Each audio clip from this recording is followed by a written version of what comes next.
So we're going to discuss verifying the de-energization, a new approach. So basically this comes down to absence of voltage testing. So there are two references in respect to the establishing the electrical safe work condition. OSHA in the United States, 1910 Occupational Safety and Health Standard, and 1910.333. So 333A, safety-related work practices shall be employed to prevent electric shock and other injuries resulting from either direct or indirect electrical contact when work is performed near or operating on circuits that may be energized. A qualified person shall use test equipment to test the circuit elements and electrical parts of equipment to which employees will be exposed to shall verify the circuit element and equipment parts are de-energized. This is the part where we have most concerns because verifying the absence of voltage is not as easy as we think it is. I mean, you can take a meter and measure phase to phase and phase to ground, but you're exposing the worker to a hazard and known risk. And that hazard and known risk is very evident in this picture because he's testing the voltage. Here he's testing the voltage to a known power source. So in the new NFPA 70E, there's a new version out now, 2024. It states in 120.6, verification of electrical safe work condition, use of an adequately rated test instrument to test each phase conductor or circuit part at each point of work to test for the absence of voltage. Test each phase conductor, both phase to phase and phase to ground, before and after each test. Determine that the test instrument is operation satisfactory through the verification of a known source. And here we have an example of a known source right here. So there's your meter, you're testing it, and you can basically test your phase conductors and then test the main source because you basically want to ensure that your test equipment is working properly. So this traditional approach is test before touch. De-energize the electrical equipment, apply locks, tags for lockout, tagout, select, inspect, and put on your proper PPE, select and test the tester on a known source, open the door to test the electrical equipment to be tested, test equipment phase to phase and phase to ground, and retest the test instrument. This is where we had some issues now. 18.3% of electrical facilities experienced a personal injury when using handheld voltage test instruments. 36.7% reported near misses or personal injury. 11.7% of facilities experienced interruptions to plant operation due to voltage testing incidents. These are qualified people performing these tests, and something has gone wrong. Keeping employees safe is paramount. We put in a lot of PPE. In this particular example, we're showing non-fatal electrical injury statistics. From 2011 to 2020, non-fatal electrical contact has been fairly consistent. This is not the same as arc flash injuries, because with arc flash injuries, we've done such a tremendous job in informing electrical workers of the potential hazard. We've developed so much PPE that electrical hazard due to arc flash has been greatly reduced in the same time period. However, fatal and non-fatal electrical contact has stayed fairly consistent in the same time frame. So we're doing something fundamentally wrong. Non-fatal injury statistics contact with electrical can be avoided. From 2003 to 2018, there were 1,910 electrical burn injuries and over the same period, there's 4,000 electrical shock incidences. So electrical shock is now becoming one of the highest electrical injuries than electrical arc flash. And again, arc flash has become such a prominent topic in the electrical industry that it receives a lot of attention, but electrical shock is still the number one the fatality among electrical workers.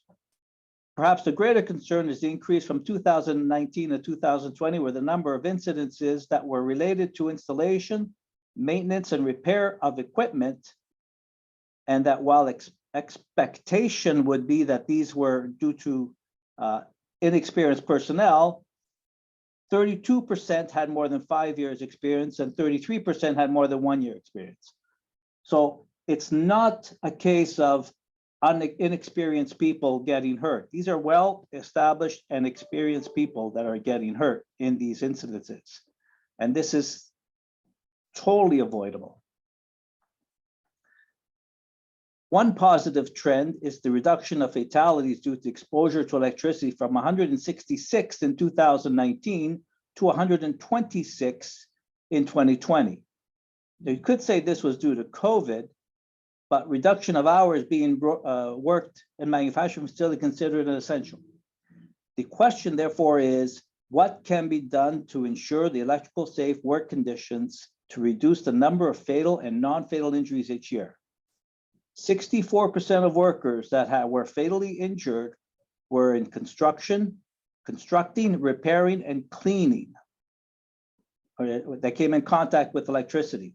Although there has been strides reducing fatalities due to unintended contact with electrical conductors, more can be said about that. More can be done to prevent these injuries.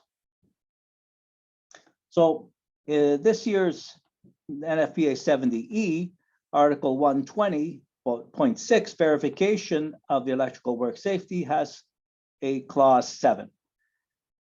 Use of an adequately rated test instrument to test each phase conductor or circuit part at each point of work to be tested in absence of voltage.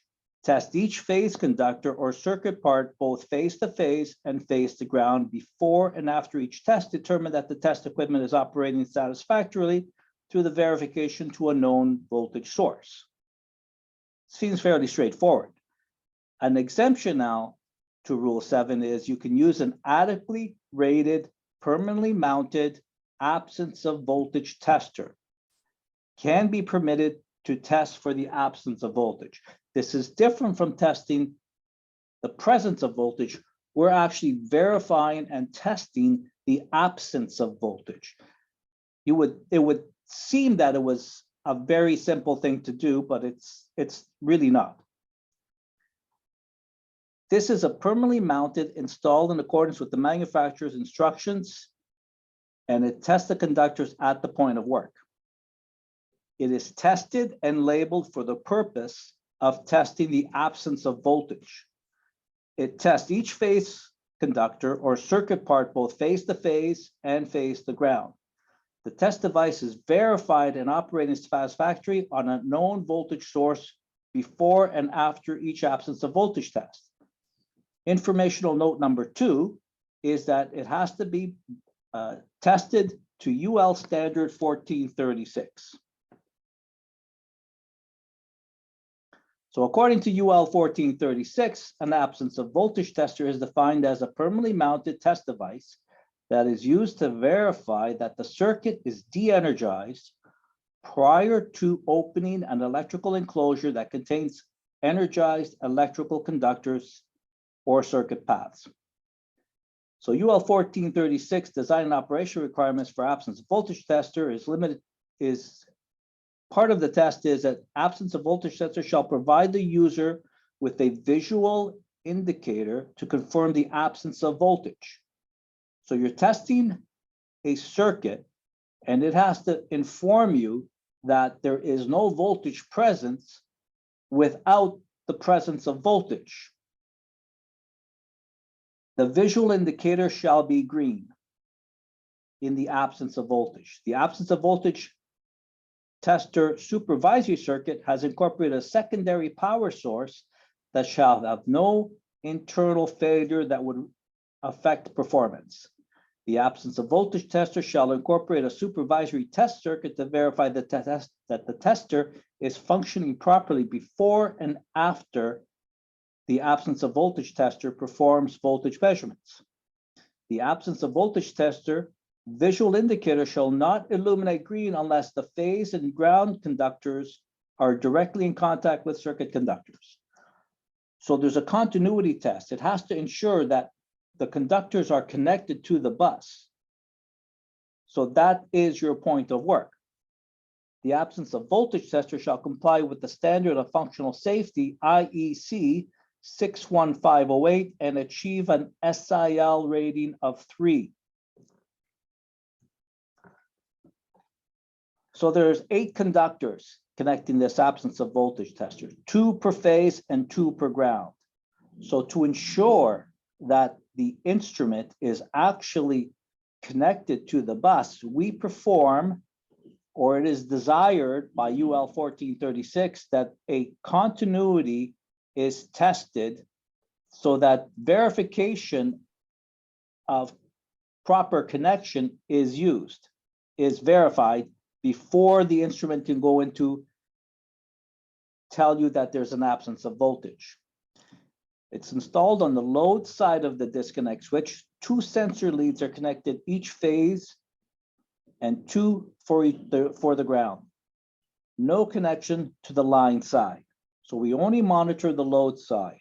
If you want to shut and verify that the power is off on the line side, then theoretically you would go to the breaker or the disconnect switch feeding that line side and place an absence of voltage tester there.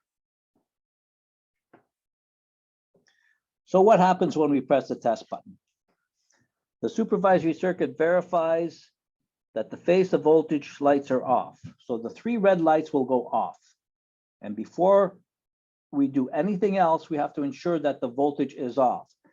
If one of the blades does not completely open, then we make the establishment that obviously one of the phases is still energized and you should not enter, and we do not go and test for the absence of voltage because it's the absence of voltage is clearly not there. The supervisory circuit verifies that the sensor leads are connected. So we do a continuity test. We verify that the energy levels on the bus is low enough to conduct the test.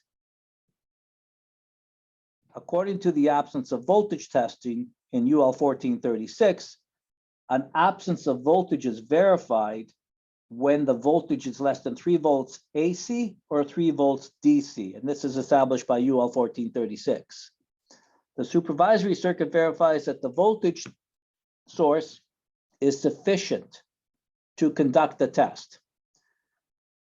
We verify that the voltage is less than 3 volts AC, and we conduct another continuity test. We verify that the voltage is less than 3 volts DC, another continuity test. And we do this again. So we verify and re-verify and make sure that everything is working. And then we show that there's 3 green lights. 3 green lights means there is an absence of voltage. The amber lights flashing on either side of the or below the green lights indicates that's in the process of doing the test. If it does not complete the test, the 3 green lights shall not be illuminated. So 3 red lights means it's not safe, do not enter. Flashing yellow lights, test is in progress. 3 green lights means it's safe to enter, and the load side of that disconnect device is deemed to be de-energized. You verify the absence of voltage. This takes less than 10 seconds, whereas if you did it before, it could take anywhere from 10 to 15 minutes. The absence of voltage tester is safer and quicker because we test for less than 3 volts, down to 3 volts AC and DC, verify the connection, and it's quicker.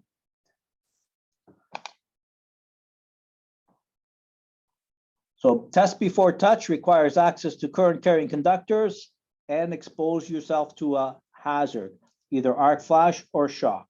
And we've seen before that most accidents occur while people are performing the absence of voltage test.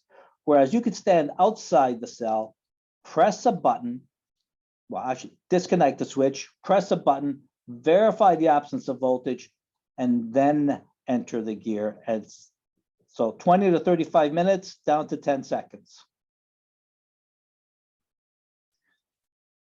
So the approach we had before, these are good tools to use for verifying the presence of voltage.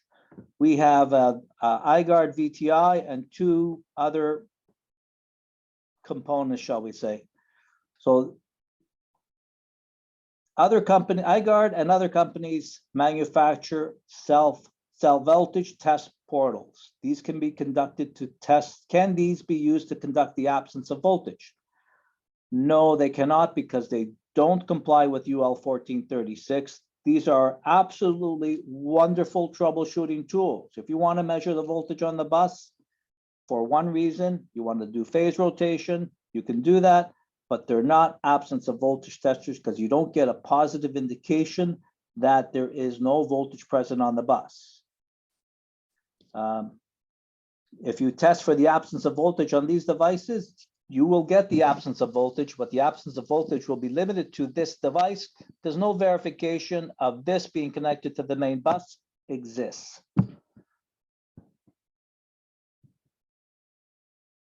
And you don't get 3 green lights according to UL 1436.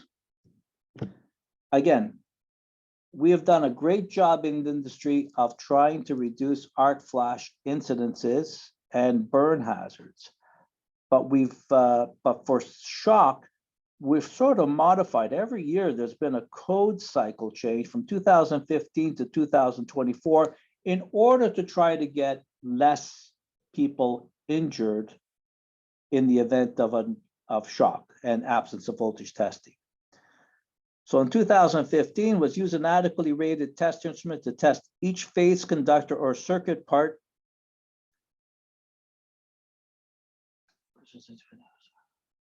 to verify it's de-energized. Test each phase conductor or circuit part both phase to phase and phase to ground. Before and after each test, determine that the voltage tester is operation. In 2018, that was modified to use an adequately rated test instrument. An adequately rated permanently mounted test device shall be permitted to be used. But the problem with that was that this allowed these devices to be used, and they're not absence of voltage testers. So it was modified to say a permanently mounted absence of voltage tester in 2021, and in 2024, it's to test at each point of work. So you could see that the industry is trying to make changes to have safer work conditions.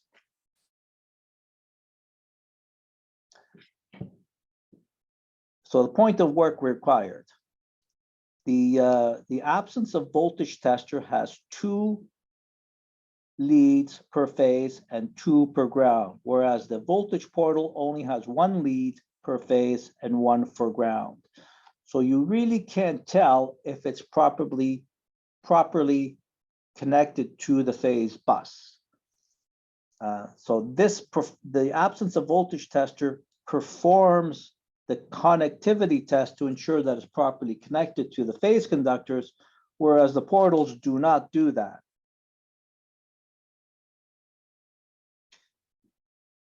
So frequently asked questions: is the absence of voltage tester safe to use? How do I know it's installed properly? Are the results reliable? Is it safe to use? Yes, it is safe to use because we have the most stringent testing done with UL 1436 that it verifies that it's working properly. It is make sure that all the leads are connected the way they're supposed to connect. It doesn't start the test until all three voltages are off. It has to ensure that there's enough voltage in the secondary power source to verify that it has enough voltage to perform the test. So it is safe to use. We don't bring 480 or 600 volts to the door or to the mullion. We bring a low voltage signal to the door. And so it is extremely safe to use. Whereas the portals will bring 480 or 600 volts to the door for you to use as a voltage test source, but not an absence of voltage test source. How do we know it's working properly? Well, again, if we go through the complete and total cycle of everything that the absence of voltage tester does, we will see that it performs all the tests according to UL 1436 with the two leads connected. So I'll get to that part later. Are the results reliable? If we look at 1436, the absence of voltage tester visual indicator shall only illuminate green when all phase to phase and phase to ground voltage are less than 3 volts AC and 3 volts DC. The absence of voltage tester indicates that shall not illuminate green unless the phase and ground leads are in direct contact with the phase conductors. The absence of voltage indicator shall not illuminate green if a phase lead is connected to ground or the ground lead is connected to a phase. The visual indicator shall not illuminate green unless the secondary power source is operational, and the absence of voltage tester shall comply with the standard of functional safety IEC 61508, SIL3. SIL3 is a very stringent functional safety standard. In the automotive industry, it is equivalent to ASIL D, which is one of the most stringent you can have. So when you have all these wonderful things in your car, they follow a standard as well, and that's ASIL D. So functional safety has to make sure that it's not, if it fails, it does not fail in a manner that will produce a false positive. To achieve SIL3, an absence of voltage tester must be manufactured using components with the highest functional safety factor. There were horrendous amounts of testing we had to do for this particular product, and some of them were to ensure that every component was used within safe operating conditions, including current carrying capacity, temperature, and the math that was introduced was practically a PhD level math in order to ensure that this device did not fail and achieved SIL3. So the design was strictly looked upon, the hardware design, the software design in implementing the decision, and the validation test. So all these make sure that there would be less than 10,000, there would be more than 10,000 hours, 10 million hours of operation. So less than once. Failure has less than one failure per 10 million hours. This equates to a failure of more than one failure, more than 1,000 years. So again, it was incredibly time consuming, and it took a great deal of effort to achieve SIL3. It's not like we could slap together a bunch of indicating lights and a portal, slap it on the door and call it a absence of voltage tester. It was a great deal of effort that went involved to make sure that we could pass UL 1436.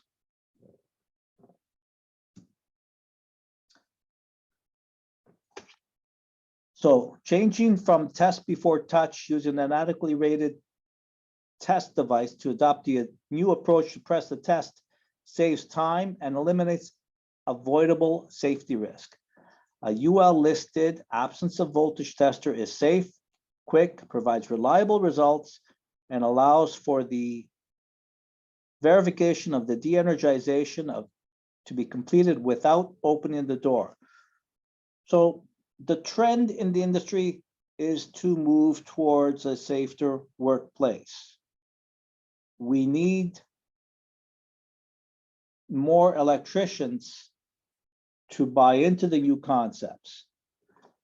So there's a voltage tester there. One thing you cannot use for the absence of voltage is a proximity sensor. The problem with proximity sensors is that they don't detect DC, and some of them don't detect less than 90 volts AC or 50 volts AC. So you can't verify the absence of voltage. All you can do with a proximity sensor perhaps is verify the absence of nominal voltage. So I went through that fairly quickly. Are there any questions?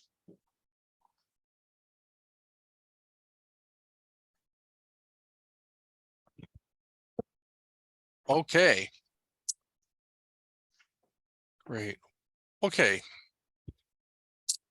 What are the challenges of installing the absence of voltage testing devices in existing equipment, such as panel boards and motor control centers and control panels? Well, we've gone through a couple of iterations of the absence of voltage tester. The first unit we had was a little large and may not have fit in a, say, a 30 amp disconnect switch or a MCC size 1 bucket.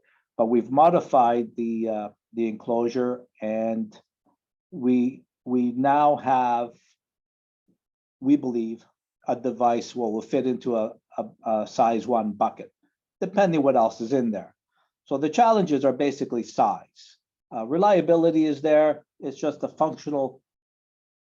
physical size of the control unit. The other challenge is to get electricians to trust them.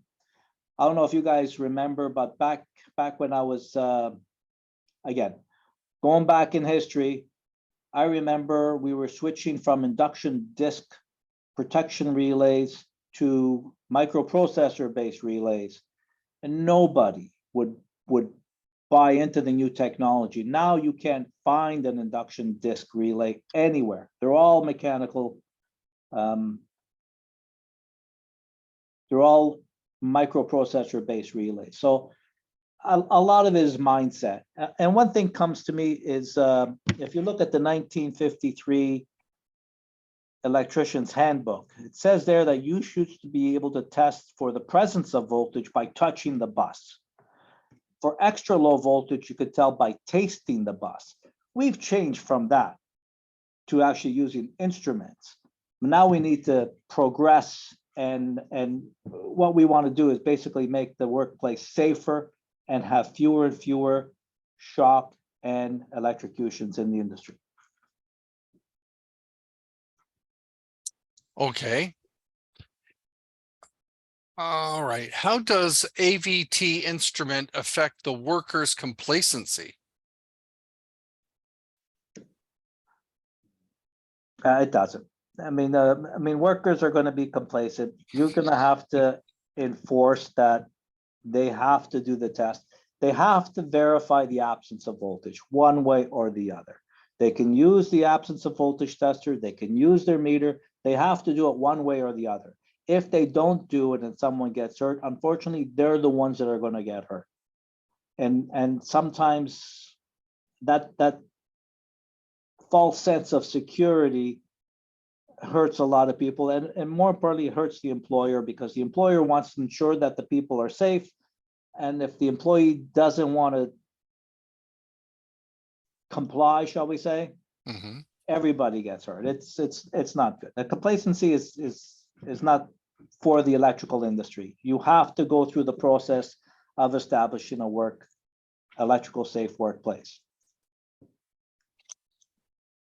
Do workers become more reliant on instruments rather than use their own knowledge? Okay. I'm not really sure what that means. I mean, you're gonna have to do a absence of voltage test. Whether you use a test instrument, you have to verify that the test instrument is working. Whether you use a voltmeter or whether you use an absence of voltage tester, you're gonna have to interpret the results. You're not gonna automatically say, I shut the switch off, I know it's de-energized. I don't think there's anybody that's going to do that. I mean, so how is the knowledge of you opening a switch? How do you verify that all three blades have opened? You have to do the test. You can make the assumption, but assumption that something is working properly is not safe for anybody. So you have to ensure that the tools you're working are working properly. Okay. Well, you're absolutely right about that. And you can't just rely on it. You can't just rely on test equipment, correct? No, I mean, if it's the absence of voltage tester Yeah. is a great tool. It's a tool. It's a tool. It's a quicker tool. It's a safer tool according to UL 1436 and SIL 3 and IEC 61508. But it is a tool. But it's a tool that could save your life. That's true. Absolutely correct. Okay, thanks for the great presentation.